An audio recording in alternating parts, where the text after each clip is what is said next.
All right. So in the new AP Top 25, there's, as we mentioned, Saturday night in tomorrow's Top 25, there were bound to be some changes because you had a lot of ranked teams take losses. Some of them were a little bit more predictable, like Missouri, for example, falling as an underdog to Texas A&M.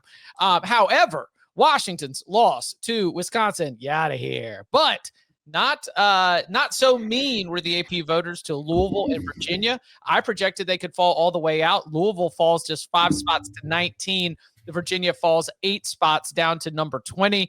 BYU, of course, with a slight step back after taking your first defeat of the season, down 4 spots to number 12. Little bit of shuffling inside the top 10, and that's where, Tom Fornelli, you would like to turn our attention first. Yeah, typically we would save this for upon further review because we didn't talk much about Ole Miss's 49-0 win over the Citadel on the reaction show Saturday night. I know to go with this. Yeah.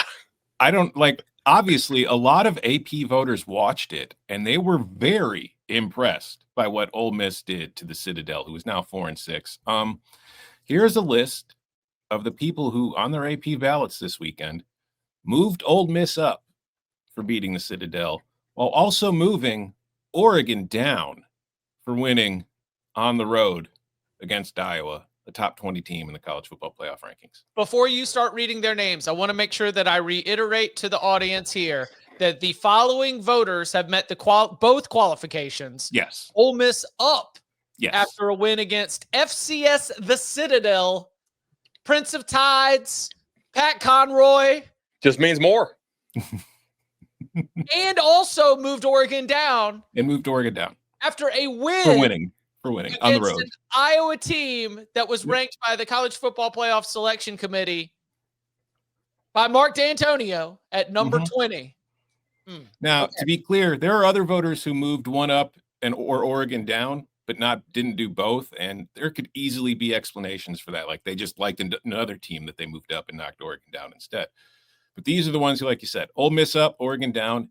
If I don't mention where they moved them, they only dropped Oregon 1 spot. But there are some that dropped them multiple spots for winning on the road against a top 20 team.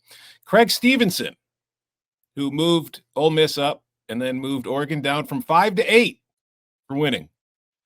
David Paschal, Javon Edmonds, Josh Furlong, Kirk Bowles, who moved Oregon from 6 to 8, Mike Hill, who moved Oregon from 6 to 8, Pete Yanity, Spencer Ripchick, who moved Oregon from 6 to 8, Tom Murphy, who moved Oregon from 6 to 8, and Stephen Means.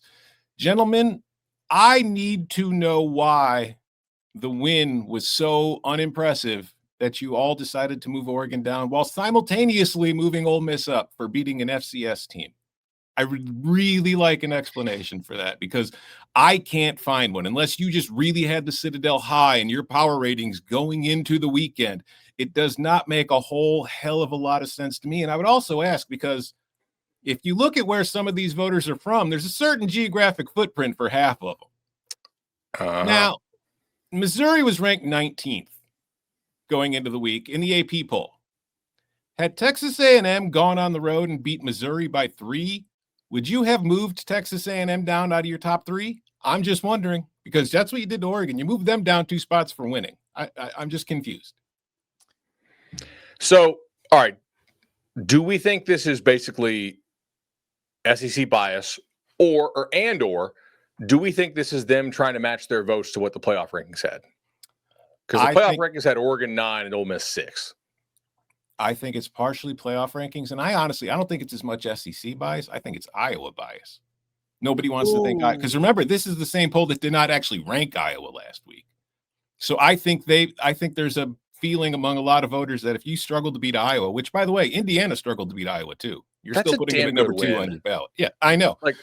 But people look at Iowa and think Iowa sucks. So if you barely beat Iowa, you can't be that good.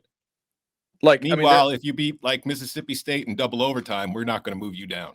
Like they're pulling guys out the flag football team to go out there and play receiver. Like no Stewart, no Decorian, no Gary Bryant, no Sadiq, no right tackle Harkey, who kind of kicked Penn State's ass. Like, I mean, that's a good win.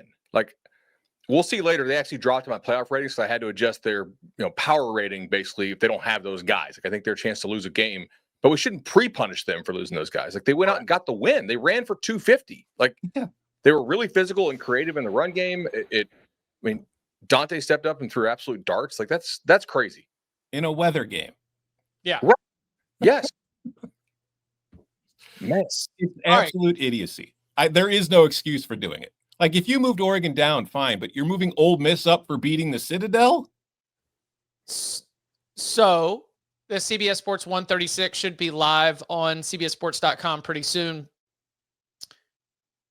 Texas Tech jumped ahead of Oregon in the CBS Sports 136.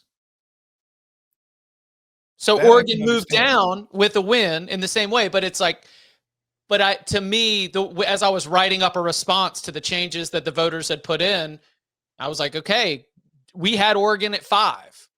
Georgia passed them. Texas Tech jumped them. Those are teams that each had wins as well, just like the Ducks. I don't agree with it necessarily, but sometimes there is an aspect of, did you drop on a ballot or were you jumped on a ballot?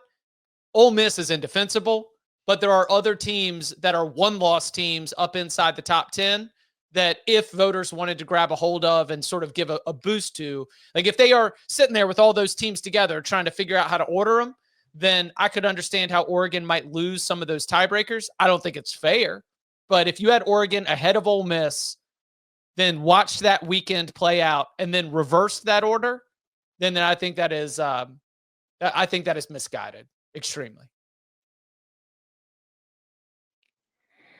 I agree. What do you count? Okay. This is just something else I'd like to point out. Of the 5 voters who did both and are from the Southeast covering SEC teams, 4 of them also have Indiana at 3. So, and Texas A&M at 2, I'm guessing. Yeah. Which I'm okay with, honestly. But I would argue Indiana's 10-point road win against Oregon is far better than any win A&M has at this point.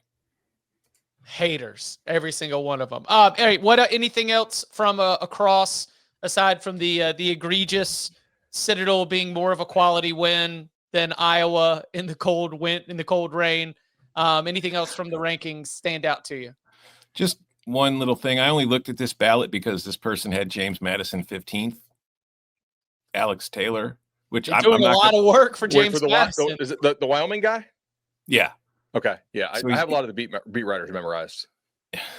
He's got James Madison 15th, which, you know what? Live your life. But he's got Louisville unranked while still having Miami 17th. So Louisville beat James Madison and Miami. Yeah. Louisville loses. But he's got Louisville unranked. But he has James Madison 15 and Miami 17. Louisville, by the way, checking in at number 19 in the AP Top 25. The Miami team that lost to Louisville up at number 16. Virginia, they're at number 20. Though I will echo Bud's Saturday night comment, which as I was putting together my own rankings, I do think was a good thing to keep in mind, that when you get to this point in the season and you have this many data points, specific head-to-head, there's going to be some ways where that gets broken. If it's like 2 teams that look exactly the same, sure. But there's going to be some times, and for me, Bud, it was the South Florida of it all. Yeah. Like I wasn't ready to punish South Florida because of the loss to Memphis, as Memphis's stock is falling a little bit. That was one thing that I was looking at. Yes, Tom. Can I read you who Alex has ranked 23rd and 24th? South Florida and Memphis. He's got North Texas 23rd. That got blasted by South Florida? South Florida 24th. So he has North Texas 1 spot ahead of South Florida, who I think South Florida won that game by 27? It was 63-36. Of course, we all remember from taking the live under 99.5. Yeah. Oh boy, what a sweat. There's some wild ballots out there.